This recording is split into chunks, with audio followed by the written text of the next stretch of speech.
And welcome to another Macintosh Monday. I'm Mike, and of course, I'm back with the Apple news. And one thing we've talked about a lot recently is the fact that the iPhone will be switching to USB C. Apple's pretty much confirmed this, but now we have a hard date of which they must switch to USB C in the EU, that is, because that's where this regulation is coming from. Basically, all phones there have to switch to USB C if they have a charging port. But that date is December 28th, 2024.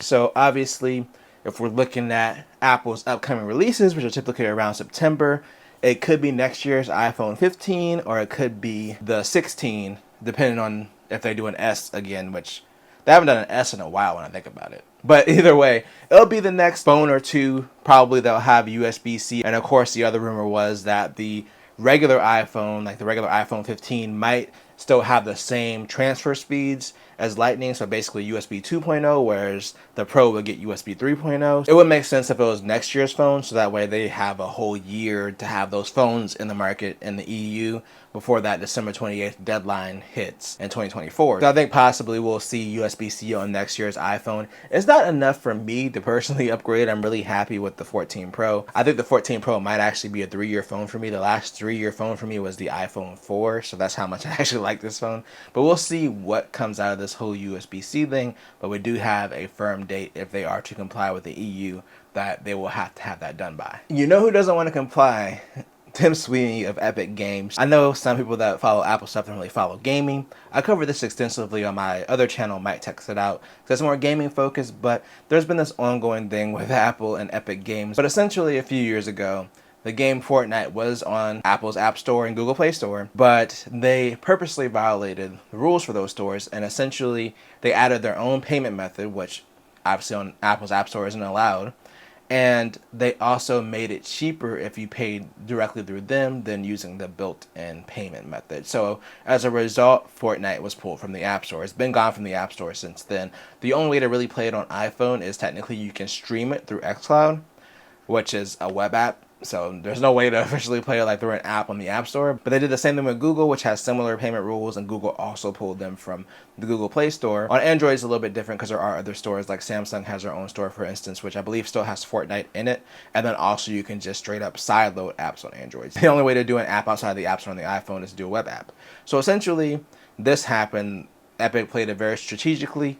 And then as soon as they pulled Fortnite from both of the app stores, they went to sue for their App Store policies. For Apple, they basically said it's unfair because if you're not on the App Store, then basically you're not on the iPhone. Like I said, you can do the web app, but they don't feel like that's sufficient enough. For Google, they feel like Google Play Store is kind of a monopoly on Android, and if you're not on Google Play Store, you don't have the visibility, even though you can straight up just add whatever app you want to on an Android phone.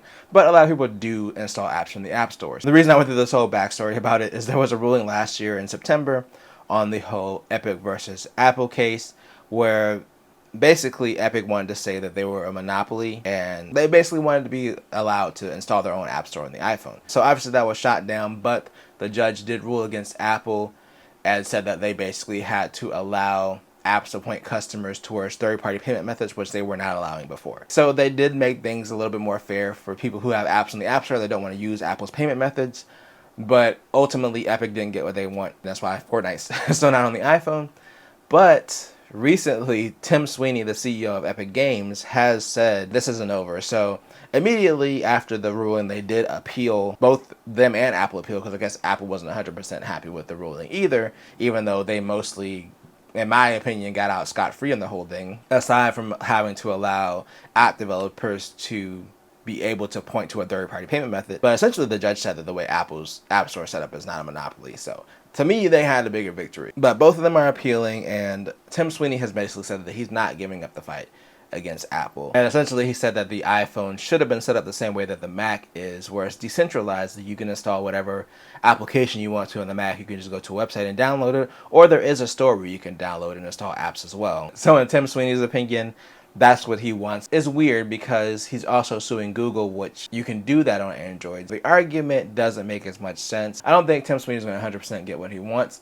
But on the other hand, I do think that Apple was too restrictive on making third-party developers use their payment method and then taking the 15% and giving them no alternative to even mention that you could pay somewhere else. Like, they wouldn't allow them to do that. So I'm not saying that there aren't some good things that could come out of this lawsuit that's still apparently just going to be ongoing forever and ever. But it's not like Epic is really doing it for the right reasons. Essentially, they just didn't want to pay the 15% that Apple would have got on these sales that would have been on the iPhone version of Fortnite. But I mean, Fortnite's been gone from the App Store for like 2 years now. They've lost all that revenue that they could have had by going through this whole lawsuit. But I don't think that they want to be on the Apple App Store if they have to pay that much to the App Store holder. The reason I think this is because on PC, Steam is basically the biggest game distributor for digital games on PC. Epic didn't want to pay Steam the 15%, so they went and made their own app store on PC where they sell games and they compete directly with Steam now because they don't want to pay that much money.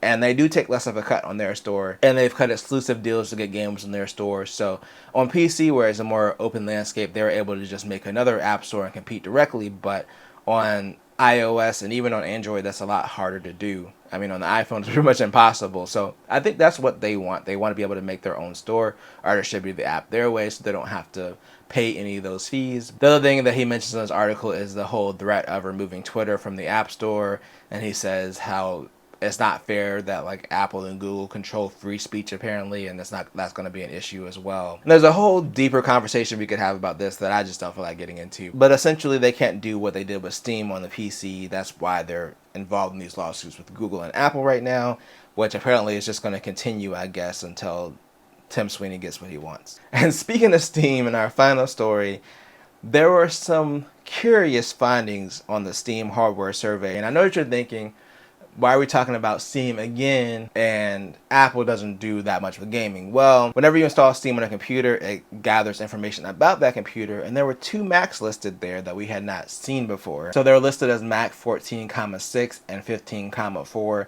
and they showed 0% usage, so obviously they didn't actually install anything, but they probably just installed the Steam client up there, maybe for testing. But the theory is it's probably something running the new M2 Pro and M2 Max chips. It was rumored originally that the upgraded MacBook Pro 14 and 16 were going to drop this year, but they got delayed. So it seems likely it's probably those 2 MacBooks that they're out there testing in the wild. But we should know more next year when those finally release. And I'm going to release myself from this chair and get out of here. But let me know what you think in the comments. Are you looking forward to the USB C iPhone, or do you not care about it? What do you think about the whole Apple versus Epic thing? And do you think those Macs that were showing up on Steam are the new M2 Pro and Pro Max 14 and 16 inch MacBook Pros? Again, let me know in the comments. I'm going to get out of here. You have a great rest of your day. Peace out.